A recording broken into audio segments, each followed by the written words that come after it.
ఇలాంటి విమర్శ ఉంటుంది, విమర్శ చేస్తాడు. వ్యక్తిగతంగా నిందించడం, నీ తల్లికి చేసావా, నీ చెల్లికి చేసావా, మీ అన్న ఏంటి, మీ అమ్మ ఏంటి, ఇట్లాంటి మాట్లాడారు. అదేమంటే వీళ్ళకి లేదు ఆ చరిత్ర అన్నారు అనుకోండి, అసలు నువ్వు చూపించాలి కదా నీ చరిత్రలో. ఇప్పుడు జగన్ వాళ్ళ అమ్మ ఏంటి, నాన్న ఏంటి అందరికీ తెలుసు, ఇతను ఎంత డబ్బులు ఇచ్చాడో అందరికీ తెలుసు. చంద్రబాబు గారు వాళ్ళ అక్కలకి, వాళ్ళ చెల్లెలకి, వాళ్ళ అన్నలకి, వాళ్ళ తమ్ముళ్ళకి, వాళ్ళ నాన్నకి, వాళ్ళ అమ్మకి ఏమి ఇచ్చాడు, వాళ్ళు ఏ స్థాయిలో బతుకుతున్నారు ఎవరికన్నా తెలుసా? వీళ్ళు వాళ్ళకి కూడా లగ్జరీగానే బతుకుతారు. లగ్జరీగా బతుకుతా ఇంకా నాకు జాలేదంటారు. ఇట్లాంటి లెక్కలు మాట్లాడలేదు కదా అతను. నువ్వు మీ అమ్మకేమి ఇచ్చావు, మీ నాన్నకేమి ఇచ్చావు, అసలు అతను మాట్లాడు కింద లెవెల్లో మాట్లాడతారు.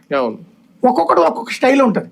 పవన్ కళ్యాణ్ ఏంటంటే కార్యకర్త మాట్లాడాల్సిన స్థాయిలో ఆయన మాట్లాడేస్తున్నాడు, కింద స్థాయి చోట నాయకుడు మాట్లాడాల్సిన స్థాయిలో ఆయన మాట్లాడేస్తున్నాడు. పవన్ కళ్యాణ్ వీరాభిమాని స్థాయిలో ఎవరో మాట్లాడాలి, అది కట్టర్ అభిమాని మాట్లాడాల్సిన మాట పవనే మాట్లాడకూడదు.